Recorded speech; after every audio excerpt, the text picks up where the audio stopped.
Chief justice قاضی فائز عیسیٰ نے مزار قائد پر حاضری دی، پھول رکھے اور فاتحہ خوانی کی۔ مزار قائد آمد پر چیف جسٹس کو پاکستان نیوی کے دستے نے سلامی پیش کی۔ چیف جسٹس کے ہمراہ ان کی اہلیہ سرینا عیسیٰ بھی موجود تھیں۔ چیف جسٹس نے مہمانوں کی کتاب میں تاثرات بھی قلم بند کیے، لکھا: قائد اعظم کے مزار پر چیف جسٹس کی حیثیت سے حاضری اعزاز کی بات ہے۔ ایسے لیڈر کی قبر پر حاضری دی جن کی جمہوری جد و جہد کے نتیجے میں ملک وجود میں آیا۔ قائد اعظم کا نصب العین اتحاد، تنظیم اور یقین محکم تھا، جو آج بھی ہمیں یاد دلاتا ہے کہ برداشت، رواداری اور صرف جمہوری نظام ہی اس ویژن کو برقرار رکھ سکتا ہے۔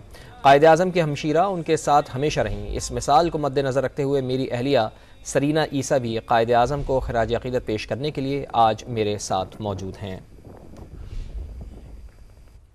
چیف جسٹس قاضی فائز عیسیٰ نے مزار قائد پر حاضری دی، پھول رکھے اور فاتحہ خوانی کی۔ مزار قائد آمد پر چیف جسٹس کو پاکستان نیوی کے دستے نے سلامی پیش کی۔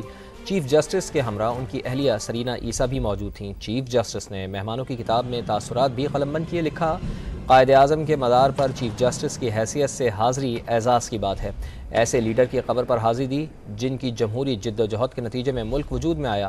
قائد اعظم کا نصب العین اتحاد، تنظیم اور یقین محکم تھا، جو آج بھی ہمیں یاد دلاتا ہے کہ برداشت، رواداری اور صرف جمہوری نظام ہی اس ویژن کو برقرار رکھ سکتا ہے۔ قائد اعظم کی ہمشیرہ ان کے ساتھ ہمیشہ رہیں۔ اس مثال کو مد نظر رکھتے ہوئے میری اہلیہ سرینا عیسیٰ بھی قائد اعظم کو خراج عقیدت پیش کرنے کے لیے آج میرے ساتھ موجود ہیں۔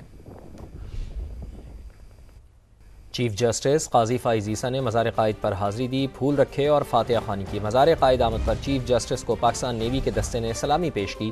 چیف جسٹس کے ہمراہ ان کی اہلیہ سرینا عیسیٰ بھی موجود تھیں۔ چیف جسٹس نے مہمانوں کی کتاب میں تاثرات بھی قلم بند کیے، لکھا: قائد اعظم کے مزار پر چیف جسٹس کی حیثیت سے حاضری اعزاز کی بات ہے۔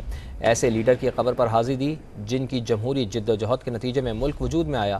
قائد اعظم کا نصب العین اتحاد، تنظیم اور یقین محکم تھا، جو آج بھی ہمیں یاد دلاتا ہے کہ برداشت، رواداری اور صرف جمہوری نظام ہی اس ویژن کو برقرار رکھ سکتا ہے۔